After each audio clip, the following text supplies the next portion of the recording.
nous avons, j'ose le dire, la chance de recevoir Monsieur Rapin, enseignant à l'université de Metz, qui va toucher un sujet, hélas, de très haute actualité, le management et la domestication des êtres humains.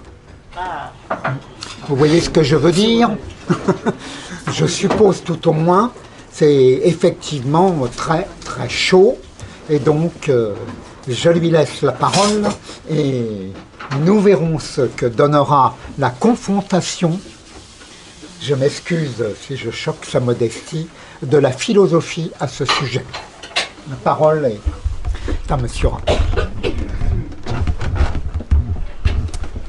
Merci pour cette introduction, merci pour cette invitation. Donc, le thème que je me propose de traiter devant vous en une petite heure, parce qu'on m'a fait signe qu'il fallait plutôt se diriger vers les 50 minutes, et donc celui du management et de la domestication de l'homme. On ne laisse guère depuis 30 à 40 ans, depuis les années 80, de parler de management, gestion, coaching, accompagnement, motivation, performance. Les mots de l'organisation s'imposent comme le principal champ sémantique dont on n'aura de cesse de signaler à la fois la pauvreté et l'élasticité, c'est-à-dire qu'on peut appliquer ces mots à pratiquement tout et n'importe quoi. Donc ce champ sémantique que l'homme contemporain déploie pour dire le monde et l'amener à la présence. De telle sorte qu'on ne puisse nier que le triomphe d'un projet dont Taylor annonçait dès 1911 dans ses principes de management scientifique qu'il pouvait s'appliquer à tous les types d'activités humaines. À l'époque, on peut observer, par exemple, des études montrant de quelle façon il était plus performant pour une ménagère de servir le café, à une main ou à deux mains. Ce qui rejoignait tout à fait les études sur les gestes de l'ouvrier dans l'usine. Ouais, donc appliquer ça à tout type d'activité humaine. Il nous faut prendre deux précautions avant d'entrer dans le vif du sujet et d'aborder la question de la domestication, non plus de l'être comme chez Peter Sloterdijk, mais de l'homme. Quelles sont ces deux précautions?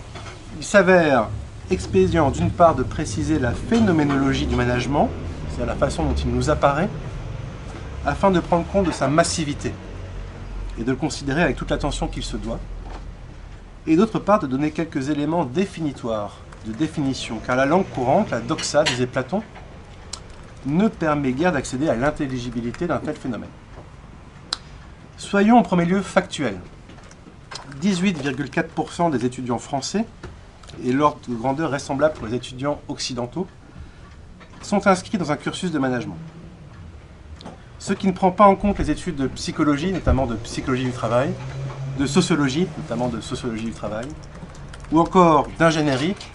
On dispense beaucoup de cours de management dans les écoles d'ingénieurs, qui intègrent soit à petite dose, soit massivement des enseignements de management. À vue d'œil, si on cumule tout cela, on arrive à plus d'un étudiant sur 5 qui apprend le management à l'université ou dans les grandes écoles. En d'autres termes, les pays développés forment un étudiant sur 5 à devenir manager, avec toutes les disciplines que ce terme peut recouvrir: management stratégique, contrôle de gestion, système d'information, logistique, management de la qualité, marketing, management des ressources humaines, etc.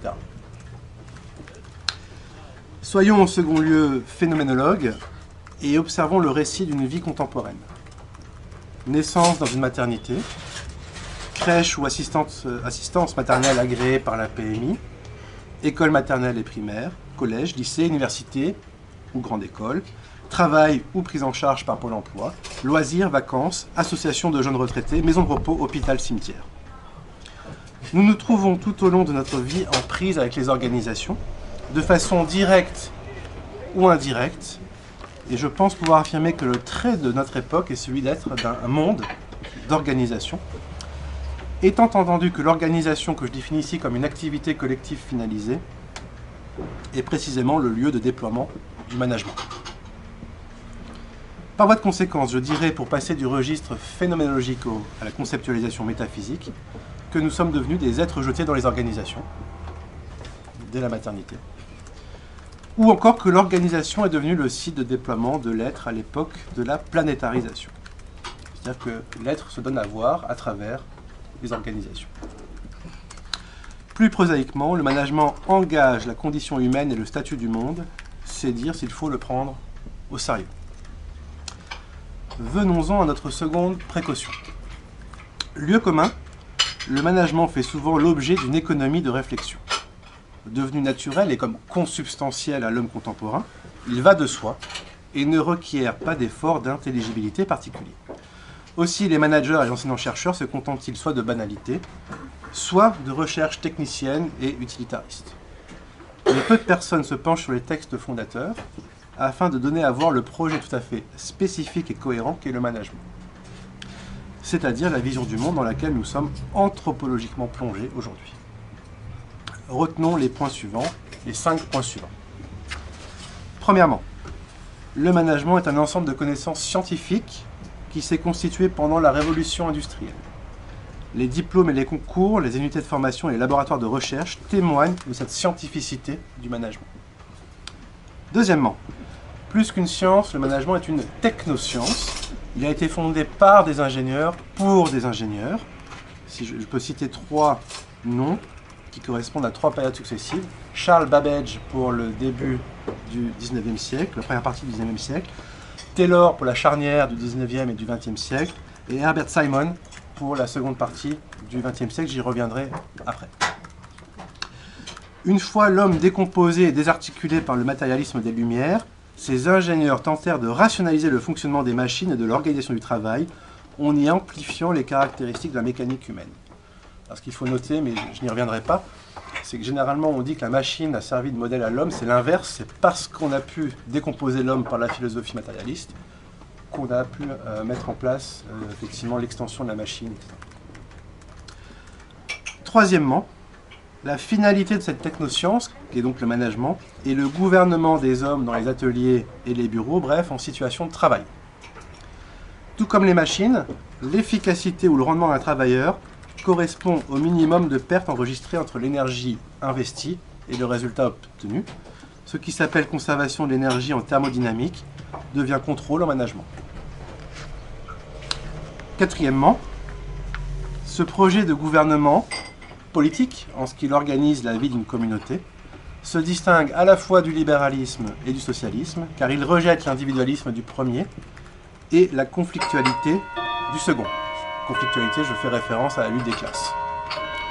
Le management aspire à la coopération, à l'harmonie, il est profondément pacifiste, son nom s'appelle gouvernance ou encore ordre mondial, parce qu'on prend en vue non plus une organisation en particulier, mais la planète de façon plus générale.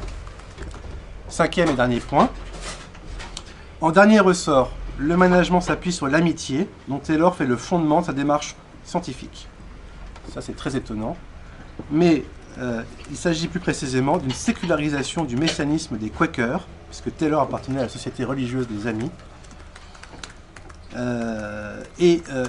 Ce messianisme rejette à la fois l'autorité de l'Église et celle de l'Écriture, au nom de l'immédiateté de la fraternité et du partage de l'illumination intérieure. Donc on a, je clôt ce dernier point, je reviendrai peut-être dans la discussion, dans le management, une sécularisation d'une hérésie chrétienne qui était la religion des Quakers. En synthèse de ces 5 caractéristiques que je viens de passer en revue, on peut affirmer que le management correspond ni plus ni moins à l'utopie du projet de la société industrielle, puis post-industrielle. À ce dessin d'un monde parfaitement et intégralement régi par des mécanismes d'ajustement permanents qui sont source d'efficacité et de paix, de performance et de concorde. Voici pourquoi, soit dit au passage, la mode actuelle des Chief Happiness Officers, qu'on traduit par responsable du bonheur, n'est en rien un accident de l'histoire, mais bien plutôt l'expression même de l'essence du management. Cette définition du management n'est pas sans poser un certain nombre de questions qui petit à petit nous orientent sur le chemin de notre préoccupation première, à savoir le thème de la domestication de l'homme. La première question est la suivante. Comment transforme-t-on un paysan ou un artisan en ouvrier spécialisé? La seconde est la suivante. Comment fait-on aimer un travail aliéné à ce nouvel homme? Voici enfin la dernière. Comment étend-on cette logique de l'usine à toute forme d'organisation, y compris entre autres la famille, l'école et l'hôpital? Il se joue derrière ces interrogations, vous le comprenez dès maintenant, rien de moins qu'une opération de démiurgie qui vise à abattre les aspérités de l'histoire et la consistance de la tradition, c'est-à-dire le vieux fond tragique de la condition humaine considérée en sa finitude, en vue de l'édification d'un monde efficient et heureux, en vue d'une société parfaite. Commençons par le début et observons la privation qui constitue le socle sur lequel l'édifice de la révolution industrielle se bâtit. Cette privation est une amputation, et plus précisément une amputation de la main. On dira encore que la société industrielle est une société de l'émancipation, car elle ôte le travail de la main du travailleur. Émancipare provient en effet de l'expression ex manu capere, retirer des mains. Mais pourquoi donc vous parlez de la main? Je lis ici un passage d'Heidegger. Un apprenti menuisier, par exemple, quelqu'un qui apprend à faire des coffres et choses semblables, ne s'exerce pas seulement dans cet apprentissage à manier avec habileté les outils. Il ne se familiarise pas non plus seulement avec les formes usuelles des choses qu'il a à construire. Il s'efforce, quand il est un vrai menuisier, de s'accorder avant tout aux diverses façons du bois, aux formes y dormant, au bois lui-même tel qu'il pénètre la demeure des hommes et, dans la plénitude cachée de son être, s'y dresse. Ce rapport au bois est même ce qui fait tout le métier, qui sans lui resterait enlisé dans le vide de son activité. Ce à quoi l'on s'occuperait alors n'est plus déterminé que par le seul profit. Tout travail de la main, tout agir de l'homme est exposé toujours à ce danger. Fin de citation. Bien sûr, le travail relève d'une maîtrise et d'une habileté patiemment acquise tout au long des essais, des succès, des erreurs qui jalonnent l'expérience, les années d'expérience. Évidemment, le savoir-faire est indispensable à l'exercice du métier qui, sans l'apprentissage préalable des techniques, ne pourrait s'élever à la fabrication d'une œuvre. Il ne s'y réduit pourtant pas, car précisément le travail authentique se fait jour quand le maître se libère du projet de maîtrise que l'arsenal technique projette sur les étangs, sur le monde, sur les choses, qu'il voit non seulement comme un champ d'application d'une recette élaborée au préalable. L'attention au monde qui se manifeste aussi bien dans les palpables nervures du bois que de la mystérieuse Stimmung, l'ambiance d'un foyer, constitue le cœur de l'activité sans lequel le travail ne serait qu'exécution machinale de modes opératoires définis en amont. Petite parenthèse, il y a une analogie assez forte, je pense, entre le passage d'Heidegger ici, sur cette expérience du monde qu'est la menuiserie, et les arts martiaux, notamment dans le lâcher-prise et dans l'oubli de la technique derrière la présence au monde. Fin de la parenthèse. Ainsi, loin de se réduire à la préhension ou à la force motrice, la main est également ouvrage, mais encore salut, offrande, dissimulation, étreinte, caresse, coup, remerciement, pacte, serment, prière, rituel, meurtre. Certes, la main concerne la technique, car artisans et ouvriers font état de leur savoir dans la réalisation de l'œuvre, mais c'est que les mains accomplissent en premier à voir avec la communauté, avec le Mitdasein, disait Heidegger, avec le souci mutuel qui habite l'homme et révèle son humanité. De ce point de vue, l'émancipation industrielle se trouve à l'origine à la fois et en même temps de l'éradication des métiers et de la suppression des communautés. En effet, l'ère du management scientifique, qui s'ouvre avec la révolution industrielle, correspond à l'abandon du rôle prioritaire de la main dans l'activité humaine, au profit de la mécanisation puis de l'automatisation des tâches. On peut prendre pour point de départ l'ouvrage de Charles Babbage, paru en 1833, avec pour titre « Traité sur l'économie des machines et des manufactures », dans lequel l'auteur décrit les moyens techniques fondés sur la vapeur, requis pour effectuer des travaux trop puissants ou trop délicats pour la main de l'homme. Le même raisonnement est tenu par Charles-Pierre Lefebvre de Laboulaye en 1880, dans son économie des machines et des manufactures d'après l'ouvrage de Charles Babbage, une adaptation qui mêle les traductions littérales et les commentaires de l'ouvrage. Je cite « Une machine complète offre le moyen de faire mouvoir par l'action des puissances naturelles l'outil même que l'ouvrier manie à la main ou une dérivation simple de cet outil. » Fin de citation. Notons le point suivant. Loin de se limiter à une simple substitution, les rapports de l'ouvrier et de la machine offrent le spectacle du transfert de la main qui quitte le premier pour gagner la seconde. Ainsi, Babbage peut-il parler des « bras de géant » des machines, une expression qui est reprise par Laboulaye. Ce dernier évoque également les doigts de fer qui caractérisent, je cite, l'admirable invention mécanique de l'étirage. Ce transfert s'appuie sur la distinction entre le faire et le fabriquer. Car si les mains de l'ouvrier et de l'artisan sont capables de la première opération, faire quelque chose, elles sont bien trop menues et maladroites pour assumer un processus de massification de la production. En 1859, Louis Raybaud se trouve mandaté par l'Académie des sciences morales et politiques pour enquêter sur le régime des manufactures de soie. Il voit sous ses yeux se transformer l'industrie continentale qui prend modèle sur son homologue britannique.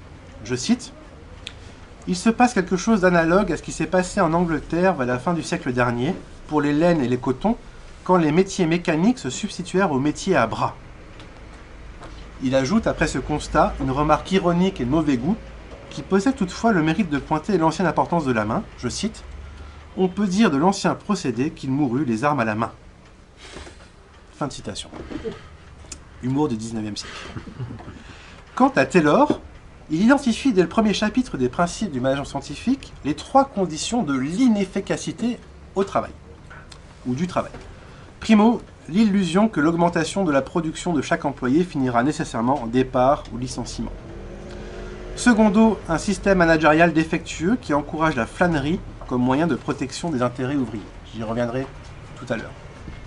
Tertio, l'application du sens commun et de la règle générale plutôt que l'étude scientifique des procédés. Or, cette règle générale se nomme en anglais « rule of thumb », littéralement « la règle du pouce ». Et c'est bien cette expression que Taylor utilise. Ce faisant, il condamne bien sûr l'empirisme et le tâtonnement de la tradition, mais il pointe également le caractère manuel, donc approximatif selon son jugement, du travail. Le pouce nous renvoie également à la période révolutionnaire, qui imposa des systèmes de mesures abstraits et uniformes pour se débarrasser des mesures locales fondées sur la singularité du corps humain, le pouce, le pied, l'aune, la brasse, la coudée, etc. Henri Le Chatelier, admirateur et importateur français de ce qu'il nomme le système Taylor, utilisera exactement la même image. Je cite, « On s'en rapporte trop facilement au pouce et à l'œil de l'ouvrier », écrit-il dans Sciences et Industrie. La même expression se retrouve 10 ans plus tard, dans les conférences données à l'École sociale d'action familiale du Moulin-Vert. On y lit en effet que l'emploi du pouce et de l'œil, suffisant pour les anciennes fabrications empiriques, serait tout à fait inopérant aujourd'hui. Cette migration de la main vers la machine s'accompagne d'une ingénierie organisationnelle caractérisée par une division du travail qui opère tant sur le plan vertical qu'horizontal. D'un côté, la séparation entre la conception, réservée aux ingénieurs, et de l'autre, l'exécution de tâches dont les mouvements ont été définis à l'avance, y compris, ça on l'oublie, avec l'accord, voire l'aide des ouvriers. Or, une telle dépossession et une telle fragmentation du travail ne pouvaient évidemment pas aller de soi. On ne transforme pas un paysan en ouvrier de la même manière que l'on déplace un bibelot sur le buffet du salon. C'est alors qu'intervient chez Taylor la lutte contre la flânerie, et en creux la question du désir. L'ingénieur américain distingue 2 types de flânerie. Le premier s'exprime par le verbe « to loaf », qui renvoie à l'idée de traîner, de traînasser, voire de flemmarder. L'obsession de la cadence, du rythme, de la vitesse, voire de l'accélération, fait la chasse au frein, au ralentissement, à l'obstacle. À ce titre, on peut rapprocher to loaf de plusieurs synonymes utilisés par Taylor: underworking, slow working, to hang around, to take it easy, lazy, easy gate, to lag behind, etc. Tous ces termes font apparaître un défaut, un manque. Le registre est linéaire, quantitatif. Les ouvriers n'accomplissent pas toutes leurs qualités naturelles, alors que celles-ci furent pourtant partie intégrante de leur sélection. Mais Taylor utilise un second terme pour désigner la flânerie, soldiering, du verbe to soldier. Taylor distingue 2 causes rendant compte du phénomène universel de la flânerie. Tout d'abord, l'homme possède un penchant naturel à la paresse, à la fainéantise, à la lenteur. C'en est même une évidence qui est impossible de remettre en cause. Je cite en traduisant, c'est absolument une évidence que l'homme moyen travaille lentement.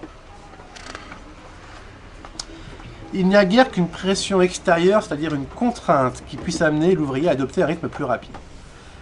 À cette flânerie naturelle s'en ajoute une seconde, la flânerie systématique. Il s'agit ici d'une flânerie délibérée, volontaire et calculée.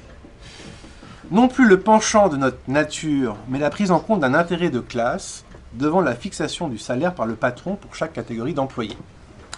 Si l'employeur venait à découvrir que l'ouvrier peut produire plus dans le même temps imparti, il lui demanderait de le faire à salaire constant afin d'en tirer des gains de productivité. C'est pourquoi les ouvriers demandent aux meilleurs d'entre eux de ralentir la cadence, y compris par l'exercice de menaces. C'est pourquoi les anciens apprennent ce comportement aux nouveaux. La flânerie se dresse alors en routine, elle s'érige en tradition. Ce second type de flânerie est d'abord une dissimulation. Et c'est évidemment tout à fait insupportable pour le Quaker qu'est Taylor.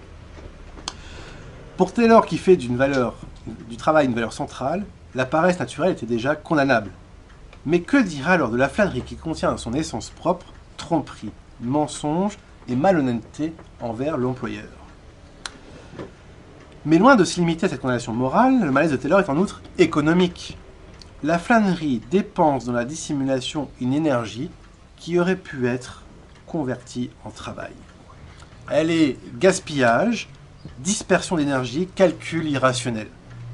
C'est le sens même du terme soldiering qui nous met sur cette piste.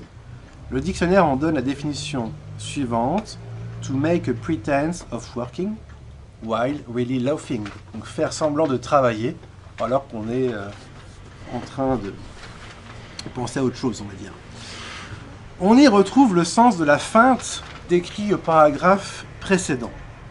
Mais pourquoi utiliser ce terme qui renvoie au champ sémantique guerrier que Taylor affectionne particulièrement? Car le premier sens du verbe to soldier est celui de servir comme soldat. S'il y a donc une expression française qui pourrait reprendre cette même connotation, c'est celle de tir au flanc. Le tir au flanc est en effet le soldat engagé dans la bataille qui refuse d'aller au front et se déporte sur le flanc.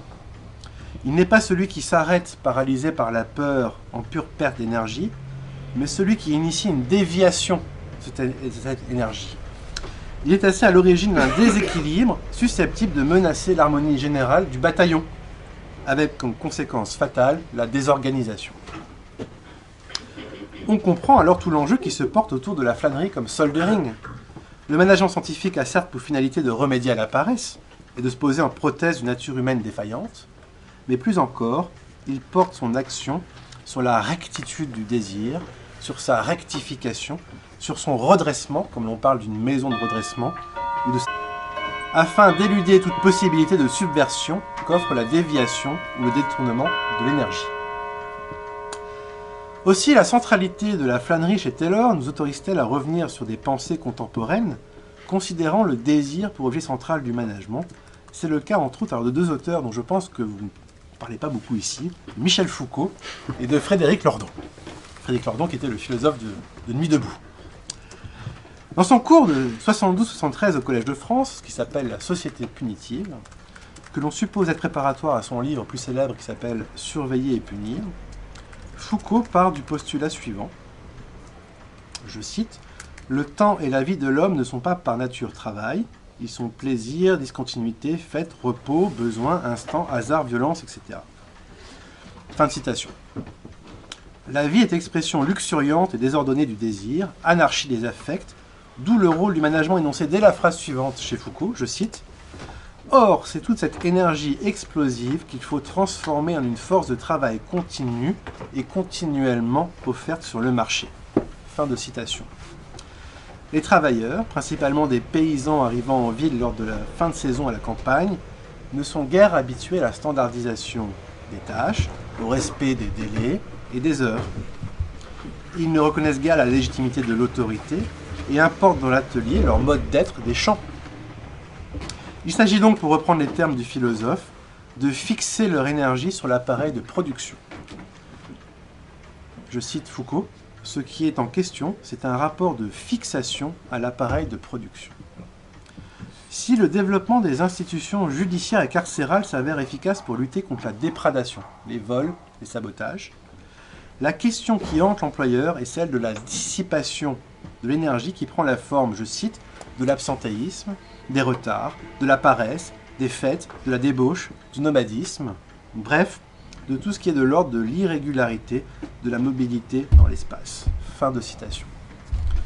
C'est vrai que les historiens, je fais une petite parenthèse, ont montré que les patrons éduquaient les paysans devenus ouvriers à placer leur argent sur un livret d'épargne plutôt que d'aller le dépenser au bistrot. Donc il y a toute une éducation effectivement du désir qui est faite à côté même du travail. D'où le fait d'ailleurs de vouloir prendre en charge la totalité de la vie de la famille, pas seulement de l'ouvrier. Bien, Foucault, en conclusion de ce cours, affirme que la mise en place de la société disciplinaire, qui repose sur la pénalisation de l'existence et la logique de l'examen, est la réponse à la problématique de la fixation du désir sur l'appareil de production. Le contrôle continu qu'est l'examen repose sur le savoir. Taylor en était parfaitement conscient, lui qui reprochait aux managers de ne pas connaître le travail des ouvriers qu'ils encadrent. Je cite Taylor, je le traduis. Le plus grand obstacle à la coopération harmonieuse, une coopération harmonieuse, là c'est le fond quakerien de Taylor qui revient, donc à la coopération harmonieuse entre les ouvriers et le management, repose dans l'ignorance qu'ont les managers de ce que font vraiment les ouvriers. Donc il faut passer par l'étude scientifique de ce que font les ouvriers pour mieux pouvoir gouverner leurs désirs. Toutefois, alors que Foucault perçut génialement la mise en place d'un contrôle continu visant à transformer le temps en production, il reste à centrer sur la question de la fixation et du branchement, on dirait de la connexion aujourd'hui, du désir, c'est-à-dire sur l'apprentissage d'une immobilité corporelle, ce qu'on pourrait appeler la docilité des corps, sans aborder la question de l'alignement du désir des employés sur celui de l'employeur. Et pourtant, cet aspect déjà bien présent chez Taylor et connu une importance grandissante au fur et à mesure du développement et de la sophistication des techniques managériales. Comme le note Frédéric Lordon, dans un livre qui s'appelle « Capitalisme, désir et servitude », si la mobilisation est bien ce qui fait mouvoir les corps, alors, je le cite, elle est affaire de collinéarité. Il s'agit d'aligner le désir des enrôlés sur le désir maître. Dit autrement, si le conatus, disons si le désir à enrôler est une force allante d'une certaine intensité, il s'agit de lui donner la bonne orientation, c'est-à-dire une direction conforme à la direction du désir patronal, que celui-ci soit un individu ou une organisation. Fin de citation. Pour reprendre au développement précédent, si le paresseux et le vagabond ont besoin d'être fixés sur l'appareil de production, l'alignement des désirs s'adresse quant à lui au flâneur, lui qui est toujours déviant ou tangent par rapport à l'orthodésir. En termes géométriques, le désir du flâneur n'est pas perpendiculaire à celui de l'employeur, comme l'est celui du paresseux. Il lui est finalement assez proche, même trop proche pour que l'écart soit détectable. D'où le danger qu'il représente, car cet interstice peut être le lieu d'une subversion, voire même, pour certains auteurs révolutionnaires, d'une révolution. Il est d'ailleurs tout à fait significatif que Taylor étendit la logique du savoir-pouvoir à l'âme, loin de se contenter du corps. Je cite Taylor, je le traduis. Il y a un autre type d'enquête scientifique à laquelle on a fait référence plusieurs fois dans cet ouvrage, donc les principes de l'agence scientifique, et qui devrait recevoir une attention tout à fait spéciale. C'est l'étude précise des motifs qui influencent l'action humaine. C'est avec l'ingénieur que la motivation fait son entrée sur la scène du management, faisant de Elton Mayo, Kurt Lewin, etc. ses héritiers.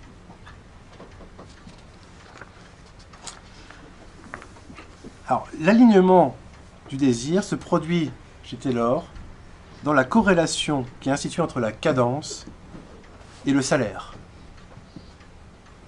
puisqu'il va y avoir l'invention du salaire à la pièce avec Taylor. Donc plus je produis, plus j'aligne mon désir, et plus je vais pouvoir gagner à la fin du mois.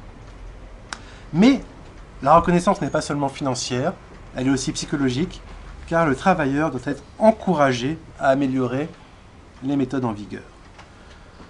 Le projet Taylor n'est pas simplement un réajustement matériel de l'atelier, c'est certes un dressage des corps, mais c'est fondamentalement, je le cite, « a complete change in the mental attitude », donc un changement radical des attitudes mentales des travailleurs et des managers.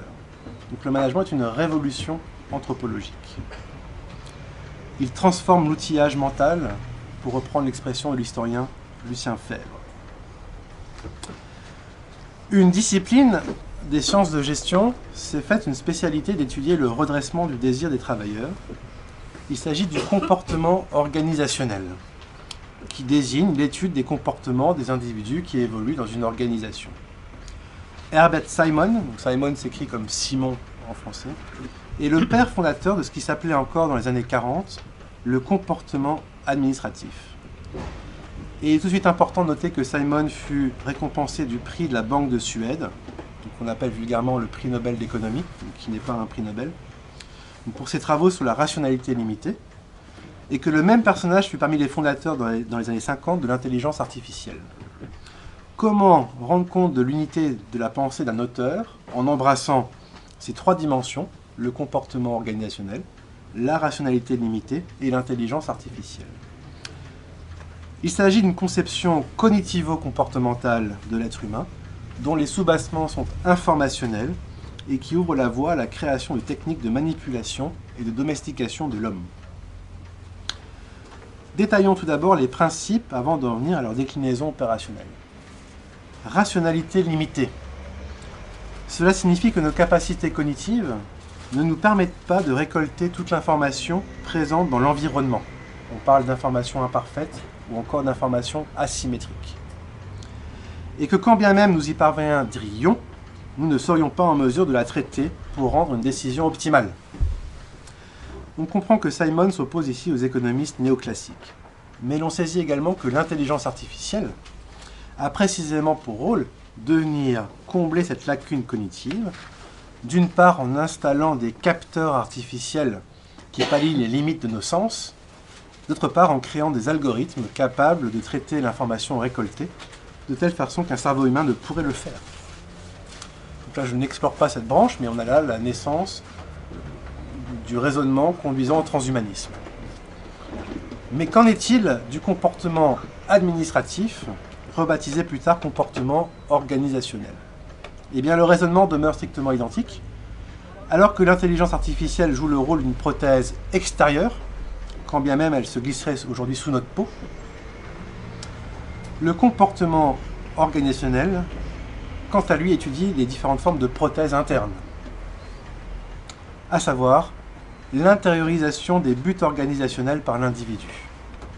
En effet, une plus grande efficacité de décision est atteinte, eu égard à la performance de l'organisation, quand le salarié a internalisé les buts et les normes de cette même organisation.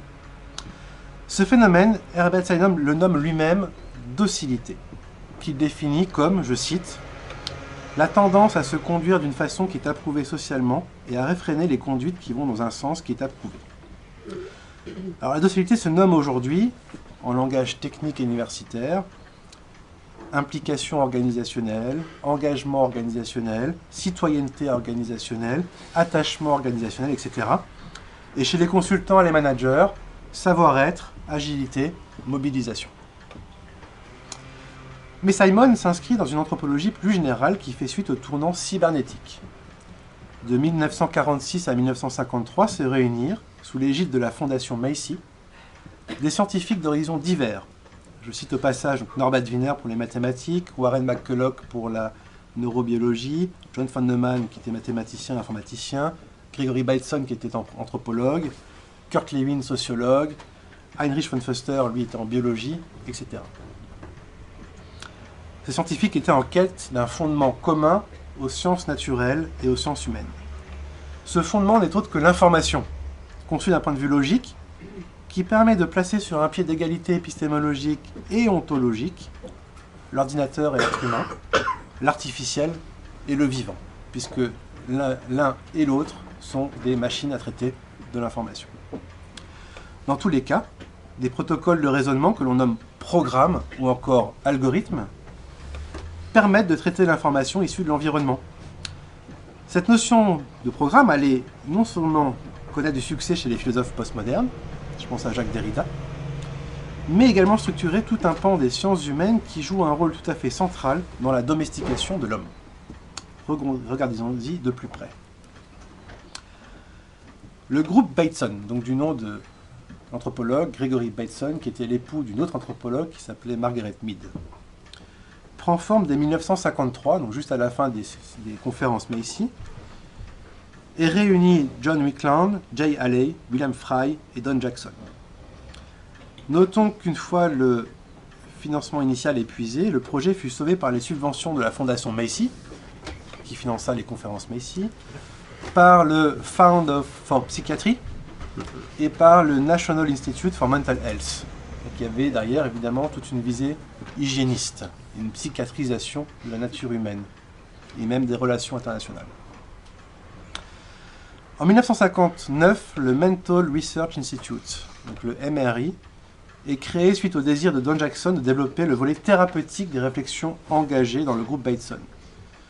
Le MRI voit alors arriver des thérapeutes, puis Paul Watzlawick en 1961, et sera lui également financé par le National Institute for Mental Health. Donc on a là ce qu'on appelle plus vulgairement l'école de Palo Alto. Le groupe initial est constitué, s'enrichit de personnalités intellectuelles éclatées en différents lieux géographiques, on parle de collège invisible, et il en ressortira des apports théoriques et pratiques largement mobilisés dans le coaching et toutes les formes d'accompagnement postmoderne. N'oublions pas de citer l'influence d'Erik Erikson, qui est à l'origine des techniques d'hypnose qui seront reprises effectivement dans les techniques d'accompagnement. Mais où retrouvons-nous Bateson dans les années 60 ? Dans les murs de l'Institut Esalen. Je ne sais pas si vous connaissez cet institut. Je cite ici Vernet. Bien des idées et des pratiques du New Age naîtront autour d'une ferme située à flanc de coteau entre San Francisco et Los Angeles, à Big Sur, dans le haut lieu californien d'Esalen. En cette Mecque mythique du Verseau convergent à partir de 1961 des psychothérapeutes, des artistes, des scientifiques, des psychologues. Alan Watts, Arnold Toynbee, grand historien, Carl Rogers, Paul Tillich, théologien, Carlos Castaneda, J.B. Rhine, Abraham Maslow, tous célèbres dans le monde des recherches sur la conscience et le cerveau y séjournent. C'est la naissance du mouvement du développement du potentiel humain. Fin de citation. L'Institut Esalen est une nébuleuse dans laquelle se forme un syncrétisme tout à fait impressionnant entre les pratiques spirituelles les plus iconoclastes, orientalisme, théosophie, spiritisme, chamanisme, etc., et les avancées scientifiques les plus récentes, la cybernétique, qui se rejoignent dans le moule du développement du potentiel humain. En 1964, Fritz Perls s'installe en Californie et fréquente Esalen, et en devint même un des résidents permanents. Fritz Perls est à l'origine de ce qu'on appelle la Gestalt thérapie, c'est-à-dire une approche thérapeutique holiste. Il a été formé par Kurt Lewin et Alexander Bavlas, sociologues présents lors des conférences Macy que j'ai citées tout à l'heure. Viennent s'installer à l'Institut Esalen pour observer Perls, Bandler et Grinder, qui sont les deux fondateurs de la programmation neurolinguistique, la PNL. Participe également à l'Institut Esalen Eric Berne, qui lui est le fondateur de l'analyse transactionnelle, ou encore AT. Donc on a la Gestalt thérapie, PNL, AT qui naissent au même endroit dans les années 60 à l'Institut Esalen. Or, 80% des 20 premières références utilisées par les coachs dans leurs ouvrages, je fais référence ici à une étude bibliométrique qui a été réalisée, renvoient aux auteurs et aux courants que je viens de passer en revue. En d'autres termes, le vecteur contemporain de l'anthropologie et de la cybernétique n'est autre que le coaching ou plus largement les différentes formes d'accompagnement qui se développent et s'infiltrent dans toutes les sphères de la société pour soutenir la managérialisation générale de notre existence.